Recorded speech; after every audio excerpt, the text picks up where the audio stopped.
بالله من الشيطان الرجيم.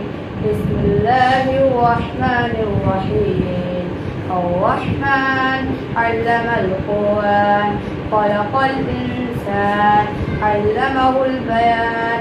الشمس والقمر بحسبان والنجم والشجر يسجدان والسماء رفعها ووضع الميزان ألا تطغوا في الميزان وأقيموا الوزن بالقسط ولا تخسروا الميزان.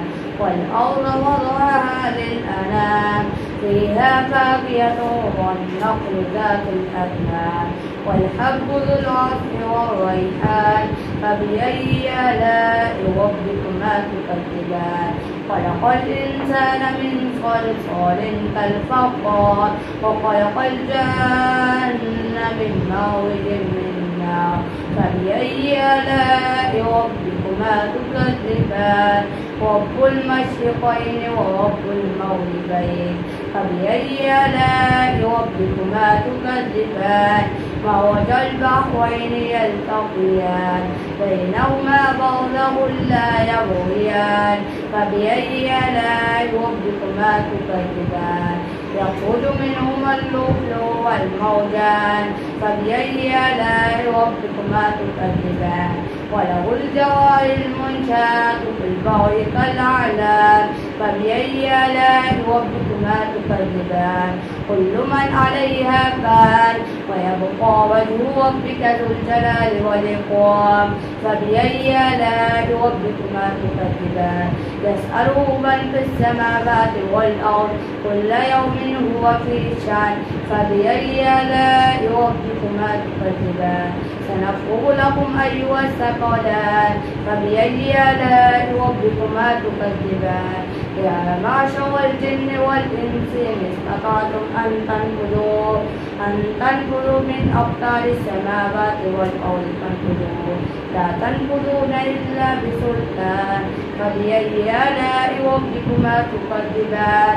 يرسل عليكما شواظ من نار ونحاس فلا تنتصران. فبأي آلاء ربكما تكذبان؟ فإذا انشقت السماء فكانت وردة كالدهان. فبأي آلاء ربكما تكذبان؟ فيومئذ لا يسأل عن ذنبه إنس ولا جان. فبأي آلاء ربكما تكذبان؟ يوقف المجرمون بسيماهم فيوقظ بالنواصي والأقدام. فبأي آلاء ربكما تكذبان؟ هذه جهنم التي يكذب بها المجرمون يطوفون بينها وبين حميم آن. فبأي آلاء ربكما تكذبان؟ ولمن خاف مقام ربه جنتان. فبأي آلاء ربكما تكذبان؟ ذواتا أفنان فيهما عينان تجريان. فبأي آلاء ربكما تكذبان؟ باقية زوجان.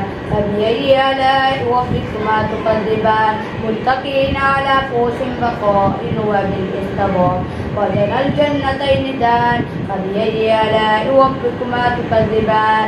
فيهن قاصرات الطرف لم يطمثهن إنس قبلهم ولا جان. فبأي آلاء ربكما تكذبان؟ كأنهن الياقوت والمرجان. فبأي آلاء ربكما تكذبان؟ الجزاء الإحسان إلا الإحسان. فبأي آلاء ربكما تكذبان؟ ومن دونهما جنتان. فبأي آلاء ربكما تكذبان؟ فيهما عينان نضاختان. فبأي آلاء ربكما تكذبان؟ فيهما فاكهة ونخل ورمان. فبأي آلاء ربكما تكذبان؟ فيهن خيرات حسان. فبأي آلاء ربكما تكذبان؟ وهم مقصورة في الخيام. فبأي آلاء ربكما تكذبان؟ لم يطمثهن إنس قبلهم ولا جان. فبأي آلاء ربكما تكذبان؟ متكئين على رفرف خضر وخير لسان. فبأي آلاء ربكما تكذبان؟ تبارك اسم ربك ذو الجلال والإكرام. صدق الله العظيم.